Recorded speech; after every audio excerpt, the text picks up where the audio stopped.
예, 오늘 성경 말씀은 신약성경 디모데전서 5장 1절에서 16절입니다.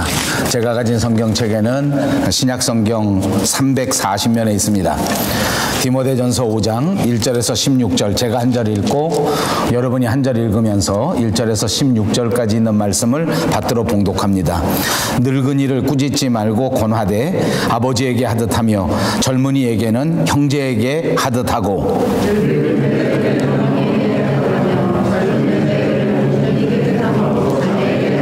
참 과부인 과부를 존대하라.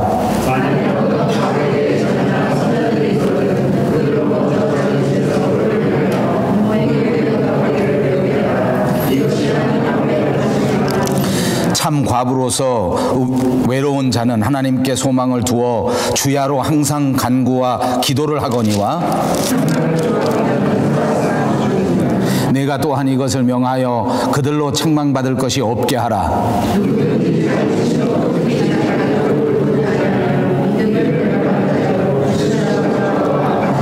과부로 명부에 올릴 자는 나이가 60이 덜 되지 아니하고 한 남편의 아내였던 자로서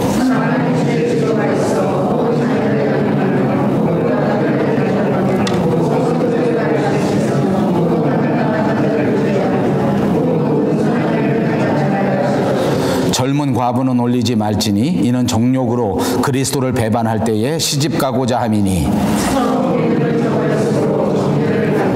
또 그들은 게으름을 익혀 집집으로 돌아다니고 게으를 뿐 아니라 쓸데없는 말을 하여 일을 만들며 마땅히 아니할 말을 하나니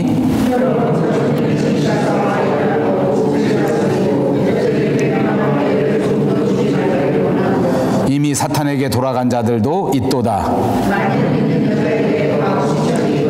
자기가 도와주고 교회가 집지 않게 하라. 이는 참 과부를 도와주게 하려 함이라.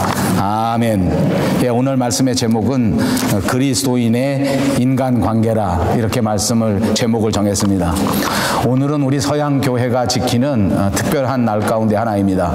물론 법적으로 캘린더에 나오는 그런 명절은 아닙니다만 서양 사람들은 오늘을 스타트 데이라고 해서 마치 우리 한국 교회가 설날을 지키는 것처럼 새로운 시간, 새로운 개념, 새로운 출발, 이런 것들을 기념하는 주일로 지킵니다. 왜냐하면 여기 서양 교회들은 대부분 여름 동안 방학을 많이 하고 또 여름 동안 방학이 길고 이제 이 가을이 돼서 다시 개학을 하는 그런 주일이기 때문에 이번 주일을 아주 성대하게 지키고 새로운 출발을 기념하는 그런 주일로 지킵니다. 그래서 우리 본교회 이글리치 교회도 오늘 특별한 마음으로 예배를 드리고 또 온 교우들이 같이 바비큐를 하고 식사를 하고 그렇게 했던 것 같습니다. 그래서 우리 교회도 조금 예배 시간이 늦어졌습니다. 제가 보니까 우리 교회도 긴 방학 동안에 다 흩어져 있다가 새로운 사람들이 다시 다 교회로 돌아오는 그런 주간이 되었으면 좋겠는데 우리는 아직 휴가가 많고 아직 방학이 많습니다. 그러기는 해도 우리 장로님이 여름 방학을 잘 지내시고 아들 장가도 잘 보내시고 권사님하고 돌아오시니까 마치 집 나가시고 출장 가셨던 아버지가 돌아온 것처럼 온 집안이 가득 찬 것 같고 새로운 기분이 돌고 아주 즐거운 날입니다. 우리 교회도 정말 오늘 새로운 스타트 데이가 되어서 이제 남은 2016년 성경대로 믿고 성경대로 실천하는 아름다운 교회가 되시기를 주님의 이름으로 축복합니다. 옆에 있는 분들과 인사합니다. 성경대로 믿고 성경대로 실천합시다. 제가 목회하면서 보니까 사람들은 이런 얘기를 합니다. 교회는 가고 싶은데 또 교회 가면 참 좋은데 교회 가서 꼭 보기 싫은 사람 누구누구 XX 때문에 교회 가기 싫다. 그리고 특히 제게 말할 때 저에게는 그렇게 말합니다. 목사님은 참 좋은데 XX 때문에. 아마 여러분들한테는 그럴 것 같아요. 교회는 다 좋은데 그놈의 목사님 때문에 교회 가기 싫다. 인도의 유명한 지도자였던 간디는 예수님은 진짜 좋은데 그리스도인은 진짜 싫다, 아주 유명한 말을 남겼습니다. 왜냐하면 그리스도인들 가운데에는 진짜 여러 부류의 사람들이 있고 교회는 진짜 여러 사람들이 모인 복합적인 복잡한 공동체 가운데 하나이기 때문입니다. 뿐만 아니라 아니라 우리 교회는 정말 특이한 그런 조직체입니다. 어떤 이익을 위해서 모인 단체도 아니고 어떤 유익을 위해서 모인 공동체가 아닙니다. 주식회사도 아니고 군대도 물론 아닙니다.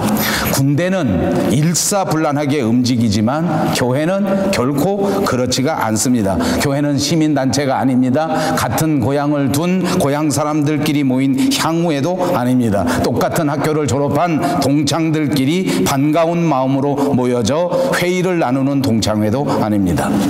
세상의 모든 단체들은 이렇게 이익단체로 모여지고 여러 가지 사람들을 묶어주는 끈이 있기 때문에 그들은 그 단체 안에서 나름대로 안락한 생활을 할 수 있고, 또는 이익이 맞지 않으면, 또는 관계가 맞지 않으면 그냥 떠나버리면 그만입니다. 모든 관계를 끊어버리고 공동체에서 탈퇴하면 아주 간단합니다. 그런데 우리 교회는 그렇지가 않습니다. 마음대로 떠날 수 있는 관계가 아닙니다. 어떤 이익에 반한다고 해서 그만둘 수 있는 단체도 아닙니다. 어느 한 사람의 유익을 위하여 모인 단체, 그런 공동체가 아니기 때문입니다. 우리가 믿는 예수님, 우리를 구원하신 구주를, 그분을 중심으로 해서 그분을 위해서 나머지 인생을 섬기고 헌신하고 바치겠다고 결심한 사람들이 모여져 있는 공동체이기 때문입니다. 그러므로 우리 교회는 믿음의 공동체요, 신앙의 공동체인 줄로 믿습니다.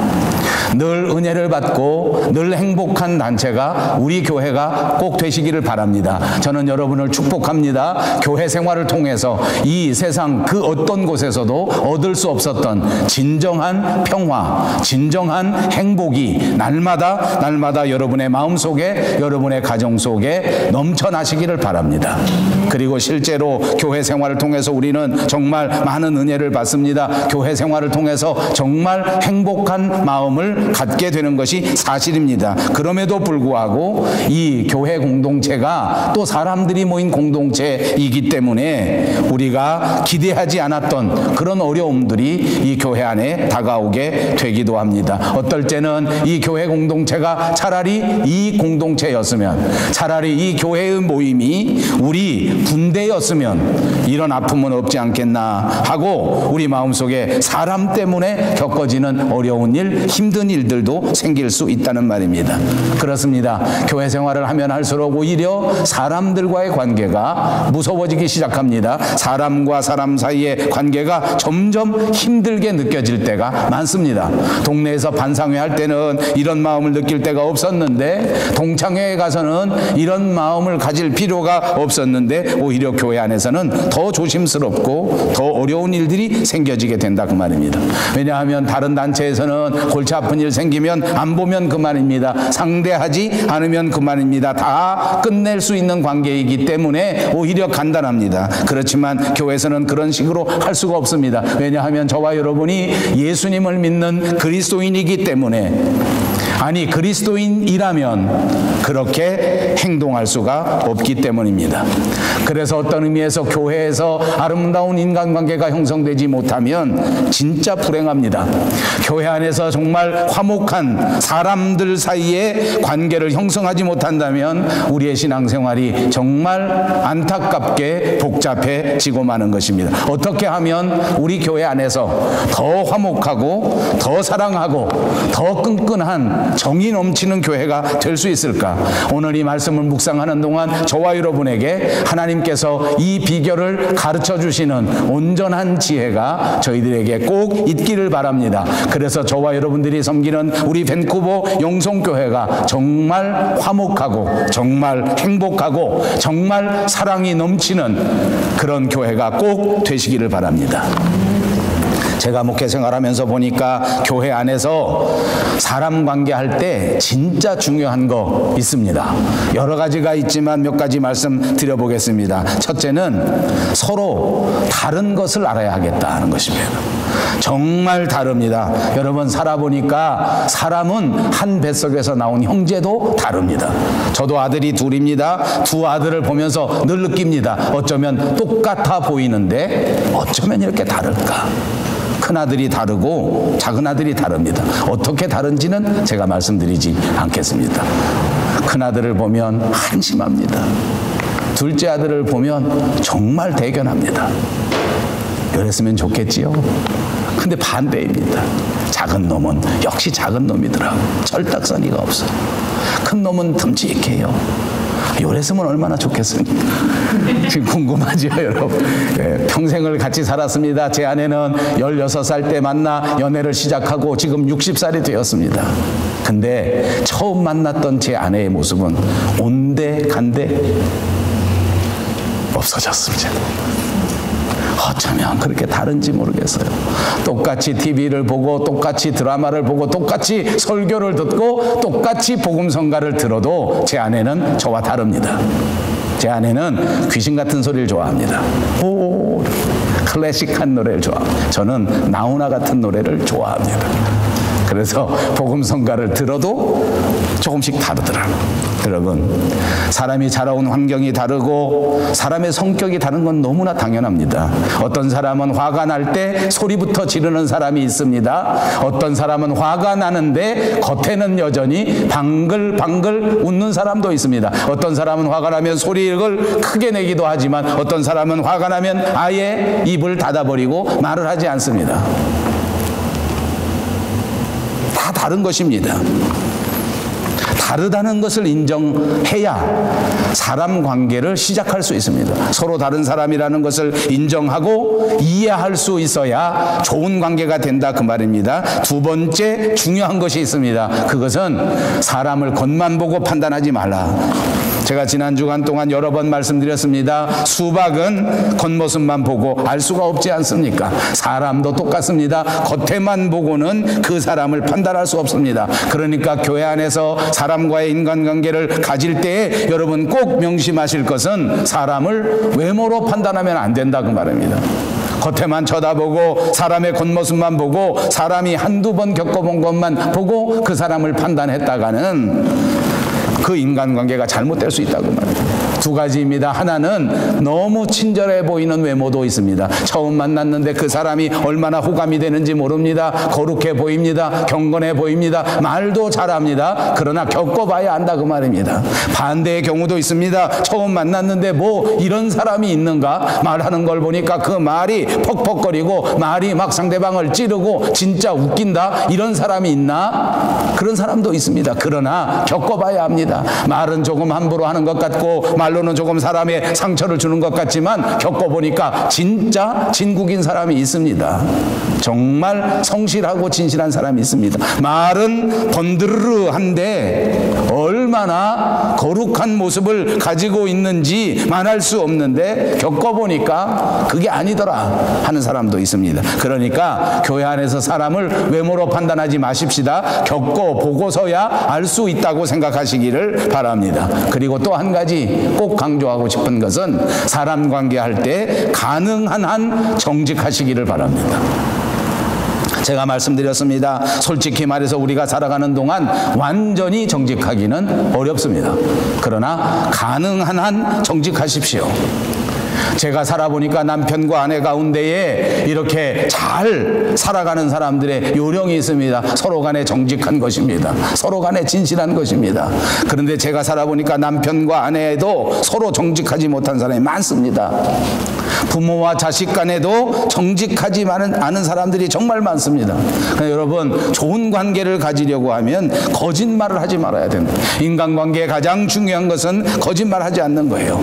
저는 여러분, 우리 교회가 좋은 관계를 가질 수 있는 공동체의 첫 번째 장점이 교회에 오면 솔직하게 말할 수 있는 공동체라 이렇게 믿고 있습니다. 교회에서는 솔직하게 말할 수 있습니다. 교회에서 가식적으로 말할 필요가 없습니다. 교회에서 겉모습을 이렇게 만들어낼 필요가 없습니다. 솔직하게 마음을 나누는 공동체가 다 되시기를 바랍니다.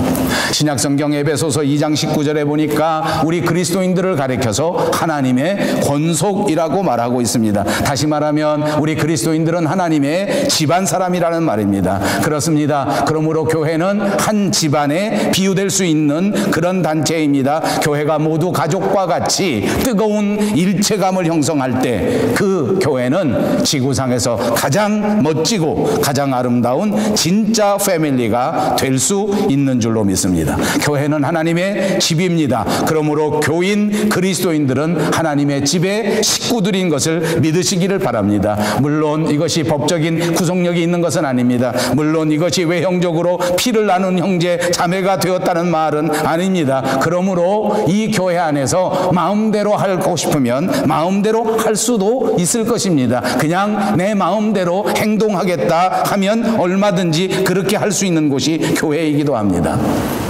그래서 교회 안에 갈등의 소지도 많습니다. 왜냐하면 모두가 다 조심하고 모두가 다 솔직하고 모두가 다 경건한 것이 아니기 때문입니다. 교회 안에서 어떤 사람들은 정말 자기 마음대로 행동하는 사람도 있습니다. 다른 사람 상관하지 않고 그냥 살아가는 사람도 있을 수 있습니다. 그러므로 그런 사람이 있는 교회는 당연히 갈등이 생길 수밖에 없지 않습니까? 그러나 여러분, 이런 갈등마저도 우리가 품고 극복하고 이것을 다시 새로운 관계로 형성하고 온전한 가족관계를 만들어낼 때에 이것이 아름다운 교회의 모습인 줄로 믿습니다. 여러 사람들이 모였기 때문에 갈등은 당연하다고 생각하자는 것입니다. 서로 다른 사람들이 모였기 때문에 오히려 서로 다른 많은 경험을 얻을 수 있다고 생각하자는 것입니다. 그렇습니다. 갈등을 통해서 더 많은 인격을 배울 수 있다고 하는, 더 많은 기회를 얻을 수 있다는 것을 우리는 생각하면서 이 교회를 섬겨 나가시기를 바랍니다. 오늘 성경 본문에서는 이 교회 모임 안에 어떻게 인간관계를 해야 하는가 하는 것을 말씀하고 있습니다. 특별히 노인들과 젊은 사람들과의 관계, 그리고 긴 지면을 할애하면서 과부에 대한 관계를 말하고 있습니다.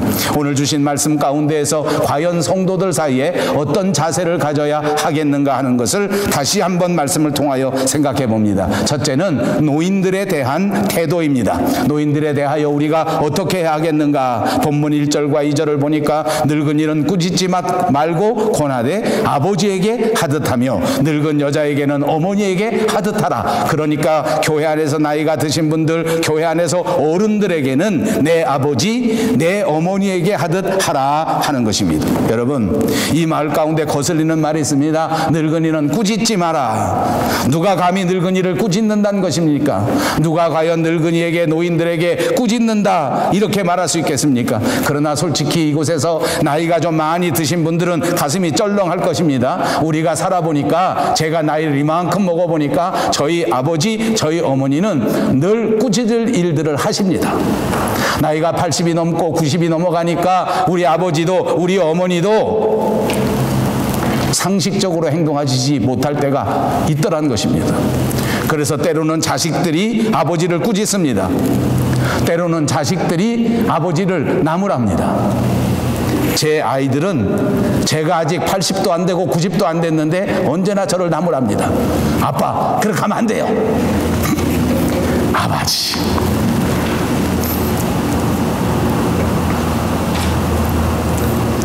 우리 아내는 어디 있지? 저기서 날 쳐다보고는 있는데 숨어서. 제 아내는 저희 장모님을 보고 엄마, 그렇게 하면 안 돼요. 왜냐하면 자기 눈에 보니까 우리 장모님이 음식 하시는 게 좀 틀린가 봐요. 엄마, 그렇게 하면 안 된다니까. 저는 우리 장모님이 해주신 게 훨씬 더 맛있습니다. 아멘. 이게 접대용 멘트입니다. 아버지, 아멘을 아무도 안 해주네.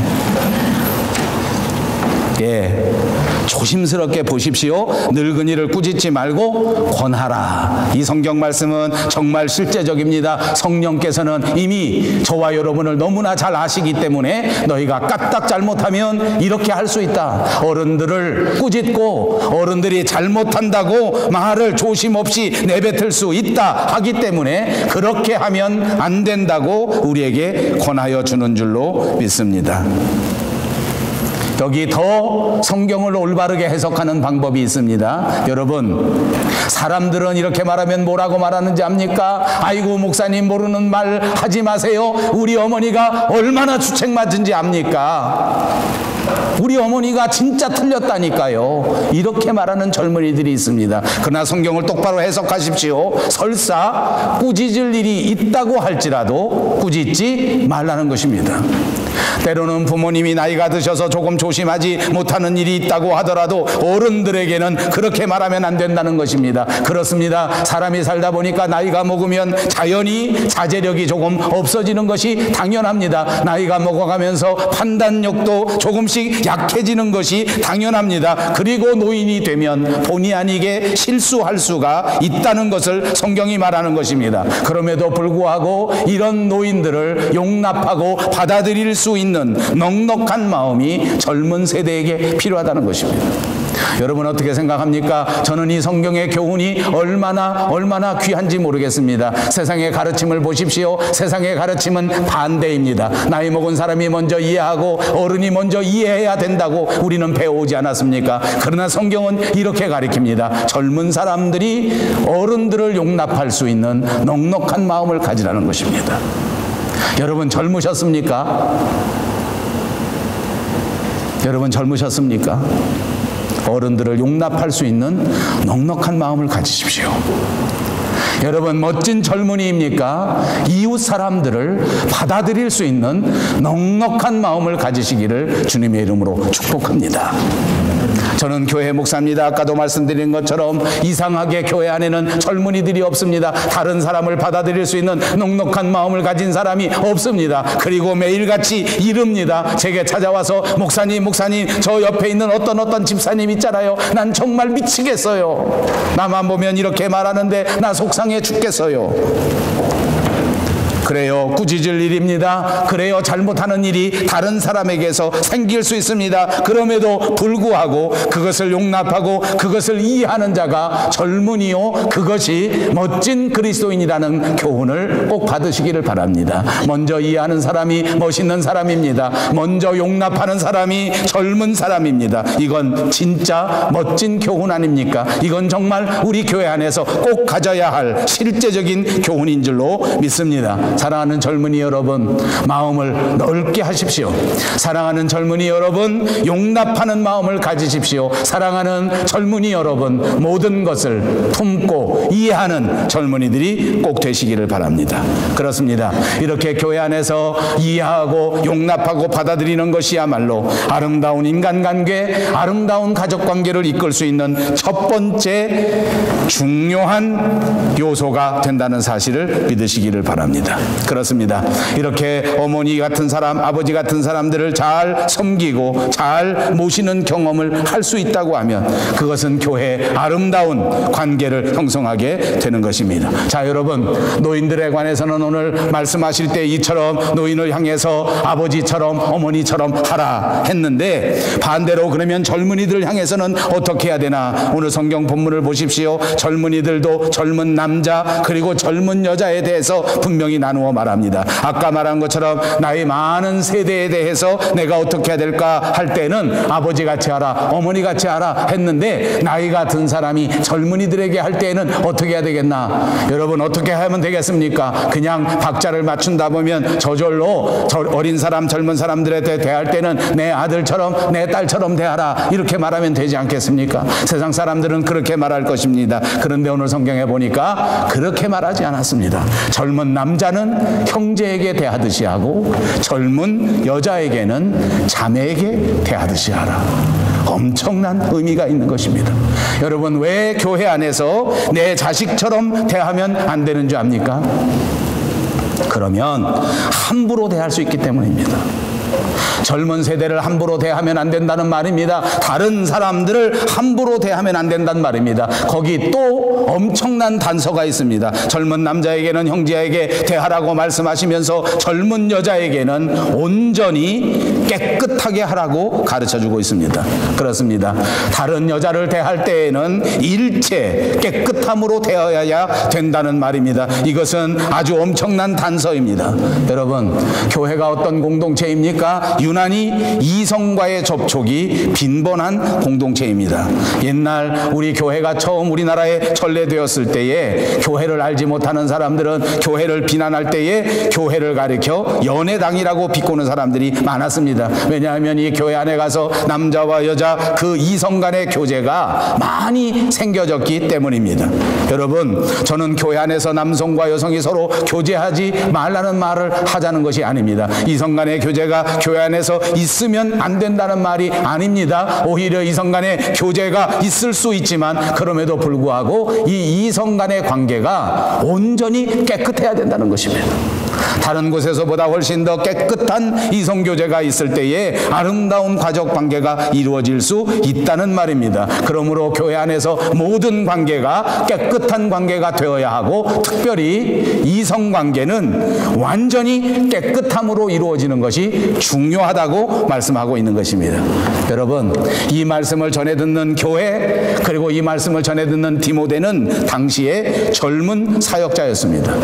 그러므로 사도 바울은 이 디모데에게 아버지와 같은 마음으로 교훈하는 것입니다. 특별히 목회자가, 특별히 교회의 지도자가 이런 이성관계에 있어서 특별히 깨끗하라, 완전히 깨끗하라, 일절 깨끗해야 한다. 절대로 이런 것에서 유혹을 받아서는 아름다운 하나님의 가족을 이룰 수가 없다라는 것을 강조하고 있는 것입니다. 그렇습니다. 여기서 우리는 다시 한번 명심합니다. 저와 여러분 모두가 다 인간입니다. 우리는 은혜를 받고 하나님의 은혜 가운데 그리스도의 자제가 되고 그리스도의 제자가 되고 하나님의 아들과 하나님의 딸이 되었습니다. 세상 그 어떤 악한 권세도 넘보지 못하는 위대한 하나님의 가족이 된 것입니다. 그럼에도 불구하고 우리가 하나님을 만나는 완전한 그날, 주님이 다시 오시는 그날까지는 우리가 누구보다도 연약한 존재라고 하는 사실을 인정해야 합니다. 그래서 교회 안에서 사람과 사람 사이의 관계에서 서로 조심하는 것이 필요합니다. 여러분 어떻습니까? 저는 이것이 우리 모든 인간관계에서 아주 중요하다고 생각합니다. 저는 한때는 잘못 생각한 적이 있었습니다. 사람과 사람 사이가 서로 친밀하려면, 그러면 정말 친하게 지내야 되니까 좀 함부로 해도 된다, 좀 말을 막 다 해도 된다, 이렇게 생각한 적이 있었습니다. 그러나 나이가 먹고 살아보니까 이제 와서 깨닫는 것은 사람과 사람 사이에는 조심해야 되더라고요. 여러분, 남편과 아내의 관계도 그렇습니다. 제가 옛날에 생각할 때에는 저는 말씀드린 것처럼 어려서부터 교제하고 연애했기 때문에 서로 숨기는 것이 하나도 없고 서로 모르는 것이 하나도 없다고 생각합니다. 그리고 모든 것을 있는 그대로 제 아내에게 말하는 편입니다. 그런데 살아보니까 조심해야 되더라고요. 부부간에도 말 한마디라도 조심해야 돼요. 상대방이 싫어하는 말은 안 할 수 있어야 돼요. 상대방이 상처받을 수 있는 말은 안 해야 돼요. 가능한 한 조심하는 것이 좋은 관계를 유지할 수 있는 결정적인 비결이 된다. 여러분 명심하십시오. 교회 안에도 똑같습니다. 사람과 사람 사이에 조심하십시오. 특별히 이성 간에는 더더욱 조심하시기를 바랍니다. 이성 간에 함부로 말하면 안 됩니다. 이성 간에 함부로 접촉해서도 안 됩니다. 이성 간에 조심해서 아름다운 가족관계를 이루어 가시기를 바랍니다.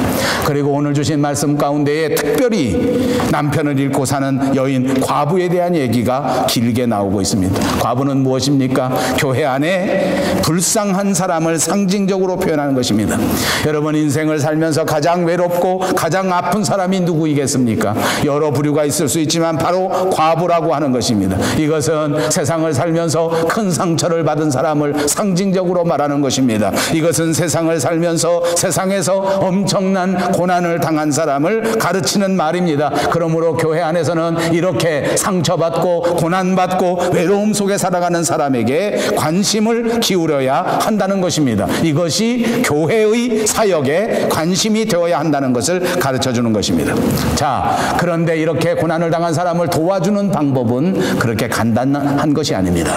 외로움 속에 있는 과부를 어떻게 대해야 되느냐 하는 문제는 초대교회 때도 그렇게 간단한 것이 아니었단 말입니다. 무조건 도와주는 것이 아닙니다. 무조건 같이 지내주는 것이 아닙니다. 그래서 사도 바울은 디모데에게 이것을 아주 구체적으로 이렇게 길게 말씀하고 있는 것입니다. 성경은 말씀할 때에 참 과부를 존대하라고 가르쳐주고 있습니다. 오늘 본문에 보니까 참 과부를 존대하라.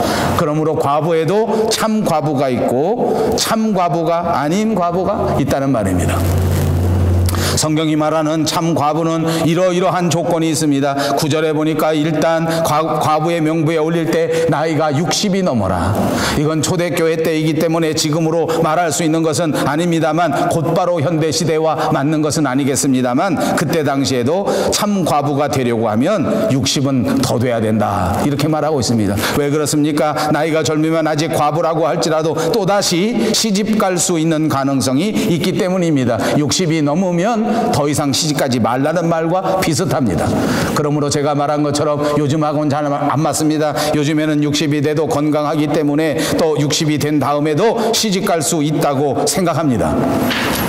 그렇게 의미 있게 생각하시고 이것을 보면 그 조건이 60은 넘어야 된다. 또 한 남편의 아내였던 자라고 하는 조건도 있습니다. 10절을 보십시오. 이 과부에게 선한 행실의 증거가 있어야 된다. 자녀를 양육하고 나그네를 대접하고 성도들의 발을 씻고 환난당한 자를 구제하고 모든 선한 일을 행한 자라 말했습니다. 이것은 왜 이렇게 됐는가 보니까 초대교회 역사를 놓고 보면 이 과부들을 명부에 놓고 도와주기만 한 것이 아니라 이 과부들을 교회의 사역자로 임명하여 교회 사역을 감당하게 한 것입니다. 그래서 교회 사역을 감당하게 할 과부들을 가리켜 참 과부라 이렇게 말한 것입니다. 그러면서 이 참 과부가 되어 교회가 그분들의 삶을 다 책임져 주면서 또한 그 사람들도 이제는 남은 인생을 하나님의 교회를 위하여 사역자로서 삶을 살아가야 하기 때문에 이렇게 많은 조건을 제시한 것입니다. 여기 눈에 띄는 것이 있습니다. 이 과부들 가운데에 만약 자녀들이 있고 만약 그것을 감당할 수 있는 사람이 있으면 교회에 짐지우지 말고 반드시 그 가정이 책임지도록 하라. 여러분, 여기서 저는 이런 말을 하고 싶습니다. 오늘날 가정 안에서의 책임을 다시 한번 말하는 것입니다. 현대 저와 여러분이 살아가는 시대는 점점 더 가족이 해체되는 시대 가운데 있습니다. 이제는 정말 사람들이 결혼도 하지 않습니다. 이제는 사람들이 정말 뻑하면 이혼을 합니다. 이제는 정말 사람들이 혼자 살아서 우리 조국 한국에는 혼자 사는 사람들을 가르치는 특별한 단어들이 생겼습니다. 혼자 밥을 먹는 사람은 혼밥족이라고 한답니다. 혼자 술을 먹는 사람을 혼술이라고 한답니다. 그 다음엔 잘 모르겠습니다. 아무튼 이런 것들이 사회 현상으로 나타나지만 그럼에도 불구하고 성경에서는 우리 가정의 중요성을 말하고 우리 가정 안에서 우리가 감당해야 할 중요한 책임을 말하는 것입니다. 누구든지 자기 가족을 돌보지 아니하면, 누구든지 자기 친족을 돌보지 아니하면 그는 교회 안에 합당치 않은 사람이다. 누구든지 자기 가족을 돌보지 않는 사람들은 그리스도인으로서 합당한 사람이 아니다. 여러분, 우리 스스로가 가정을 책임질 수 있는, 가정에 우리의 해야 할 일들을 최선을 다하여 감당할 수 있는 그런 그리스도인들이 꼭 되시기를 주님의 이름으로 축복합니다. 그렇습니다. 그러므로 이 과부의 이야기를 통하여서는 우리가 가정을 중시하고 가정에 최선을 다하는 그런 인간관계를 가져야 한다는 것을 말씀하고 있는 교훈인 줄로 믿습니다. 저는 이제 이 말씀의 결론을 내리려고 합니다. 우리 밴쿠버 영성교회는 하나님 안에서 어떤 인간관계를 가져야 하겠는가? 두 가지만 마지막으로 강조하고자 합니다. 이것은 어찌 보면 우리 인간관계의 가장 기본이 되는 기본기가 될 수 있는 말입니다. 첫 번째 기본기라고 하면 그것은 섬기는 마음입니다. 여러분, 그리스도인으로서 하나님 앞에 인정받고 하나님께서 칭찬하시는 그리스도인이 되려고 하면 우리의 마음속에 섬기는 마음을 가져야 한다. 우리 여러분 입으로 한번 해보십시다. 섬기는 마음을 가져야 한다. 예수님이 이 땅에 오셨습니다. 예수님은 이 땅에 오실 때에 무슨 목적으로 오셨습니까? 섬기러 오셨다고 말씀하셨습니다. 예수님은 이 땅에 오실 때에 어떤 모습으로 오셨습니까? 섬기는 자, 종의 모습을 가지고 이 땅에 오셨단 말입니다. 그렇습니다. 예수님의 사역은 섬기는 사역입니다. 예수님의 모습은 섬기던 종이었습니다. 예수님의 리더십은 섬기는 리더십, 종의 리더십이었습니다. 섬기는 마음. 마가복음 10장에 주님이 친히 말씀하실 때에 인자에 온 것은 섬김을 받으려 함이 아니라 도리어 섬기려 하고 자기 목숨을 많은 사람들을 위한 대속물로 내어주기 위함이라고 말씀하셨습니다. 예수 믿는 사람들의 기본적인 마음, 첫 번째 기본기는 섬기는 마음입니다. 사랑하는 여러분, 여러분의 남은 일생토록 여러분 마음속에 이 말씀을 꼭 명심하시기 바랍니다. 나는 그리스도인으로서 섬기는 자이다. 나는 예수님을 사랑하는 그리스도인으로서 예수님처럼 섬기는 삶을 살겠다. 좌우에 있는 분을 돌아보십시오. 여러분 머릿속에서 여러분 가까이 있는 사람들을 생각하십시오. 여러분 마음속에 있는 사람들, 여러분 머릿속에 떠오르는 사람들 모두가 다 여러분이 섬겨야 할 사람들입니다. 여러분과 관계를 맺고 있는 모든 사람들 다 섬겨야 할 사람들입니다.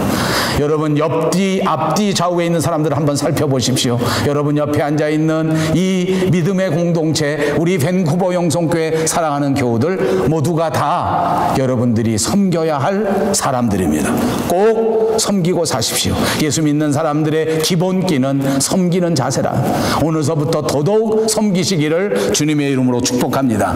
두 번째 기본기가 있습니다. 그것은 겸손한 마음입니다. 성 어거스틴이 말한 것처럼 우리 믿는 사람에게 가장 중요한 것은 첫째도 겸손, 둘째도 겸손, 셋째도 겸손이라고 말했습니다. 겸손은 무엇입니까? 내 중심으로 생각하는 것이 아닙니다. 나를 중심으로 생각하는 마음이 아니라 남의 입장에서 생각해 보는 거, 그것이 겸손입니다. 상대방의 입장에서 생각해 보는 거, 그것이 겸손입니다. 영어 표현에 그런 거 있습니다. You have to be in his shoes. 그 사람의 shoes, 신발 속에 들어가 봐라. 그 사람의 신발의 입장에서 생각해 보라. 그렇습니다. 이 세상의 모든 갈등, 이 세상의 모든 문제를 해결하는 방법은 그것입니다. 그 사람의 입장으로 들어가 보는 것입니다. 그 사람의 관점으로 다시 한번 생각해 보는 것입니다. 우리 교회가 가진 성경의 가장 중요한 황금률 가운데 하나가 무엇입니까? 무엇이든지 남에게 대접을 받고자 하는 그대로 너희도 남을 대접하라. 마태복음 7장 12절에 있는 말씀입니다. 내가 먼저 남을 대접하고, 내가 먼저 남을 높이고, 내가 먼저 남을 칭찬하고, 내가 먼저 남을 이해한다고 하면 저와 여러분은 아름다운 그리스도인이 되고, 저와 여러분이 속한 우리 밴쿠버 영성 교회는 세상에서 가장 아름다운 교회가 될 줄로 믿습니다. 어느 목사님이 이렇게 말했습니다. 영어 단어 가운데 기쁨이 뭔지 아느냐? 여러분 영어 단어 가운데 기쁨이 무엇입니까? joy입니다. 아마 유명한 말이라서 여러분들 많이 알 것입니다. 이 joy, J-O-Y, Jesus first, others second, you last. 그렇습니다. 예수님이 첫 번째, 다른 사람들이 두 번째, 나는 마지막. 억울해하지 마십시오. 주님 다시 만나는 그날에는 여러분이 첫 번째가 되고 주님이 저와 여러분을 영접하셔서 그 아름다운 하나님의 나라 가장 높은 보좌 위에 앉혀 주실 것입니다. 이 땅 위에 살아갈 동안 우리 예수님은 이것을 바라십니다. 그리스도인이 되었다고 하는 것, 아름다운 교회에 소속하여 교인이 되었다고 하는 것, 그것은 오늘 나 스스로와의 싸움이라고 하는 것을 명심하십시오. 매일같이 예수님 때문에 나를 쳐서 하나님 앞에 복종시키는 것입니다. 매일같이 주님의 은혜를 사모하면서 십자가 앞에 죽는 것입니다. 그럴 때에 하나님께서 우리로 하여금 진정한 자유, 진정한 아름다움, 진정한 행복, 진정한 승리로 이끌어 주실 줄로 믿습니다. 기도하겠습니다. 자비하신 우리 하나님 참 감사합니다. 오늘 섬기는 마음을 갖고 겸손한 마음으로 우리 스스로를 쳐서 매일같이 십자가 밑에 우리를 내려놓고 주님 위하여 살아갈 수 있는 종들이 되게 해 주시옵소서. 주님 만나는 그날까지 이 선한 싸움에서 다 승리할 수 있는 우리 모든 성도들이 되게 하여 주시옵소서. 예수님의 이름으로 간절히 기도하옵나이다. 아멘. 446장입니다.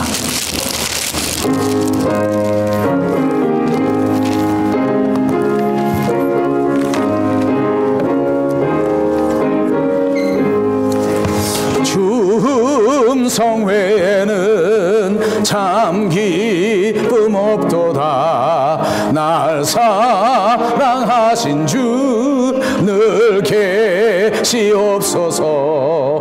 기쁘고 기쁘다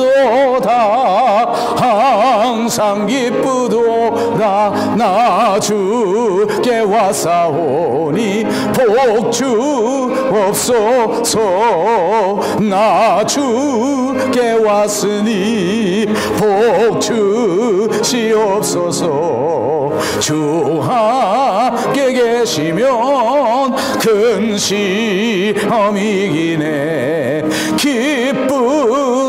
기쁘도다. 항상 기쁘도다. 나 주께 왔사오니 복 주옵소서. 주 떠나가시면 내 생명 헛되네. 기쁘났을 때 늘 계시옵소서. 기쁘도다. 항상 기쁘도다. 나 주께 왔사오니 복 주옵소서. 그 귀한 언약을 이루어 주시고 주 명령 따를 때 늘 계시옵소서. 기쁘도다. 항상 기쁘도다. 나 주께 왔사오니 복 주옵소서.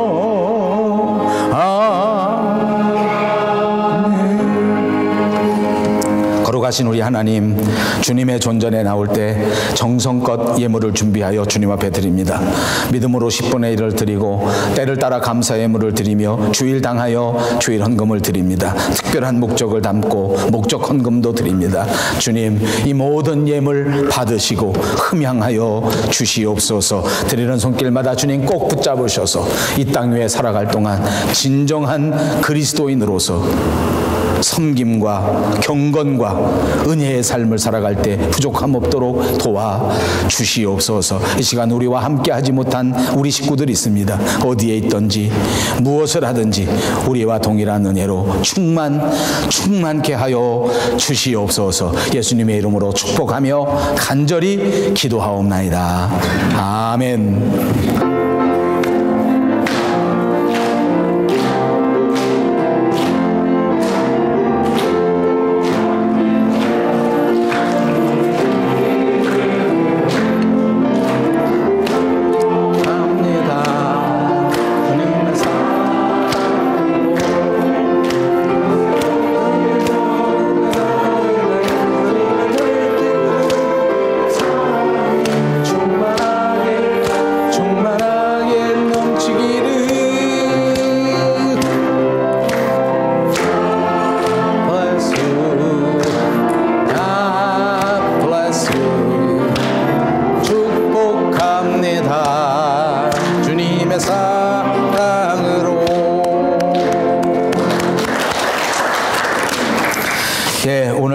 우리 밴쿠버 영성교회에 나오신 분들을 주님의 이름으로 환영합니다. 여러분 모두 하나님이 초청하신 하나님의 귀빈입니다.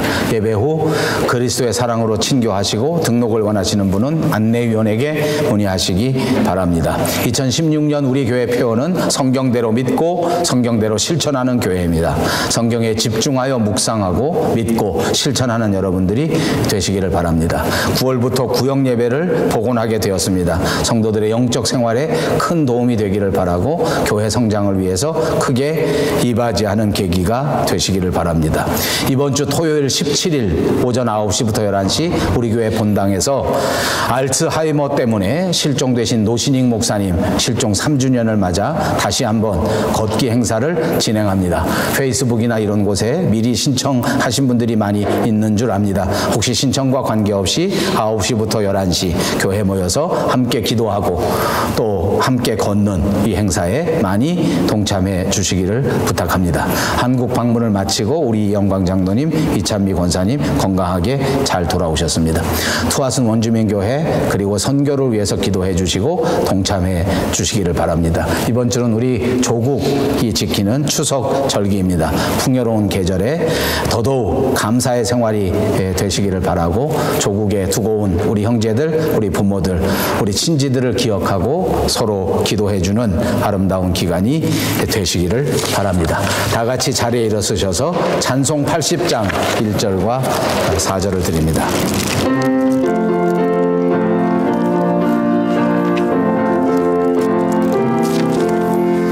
천지에 있는 이름 중 귀하고 높은 이름 주 나시기 전 지으신 구주의 이름 예수. 주 앞에 내가 엎드려 그 이름 찬송함은 내 귀에 들린 말씀 중 귀하신 이름 예수. 주 예수께서 영원히 어제나 오늘이라 그 이름으로 우리에게 참 복을 내리신다. 주 앞에 내가 엎드려 그 이름 찬송함은 내 귀에 들린 말씀 중 귀하신 이름 예수.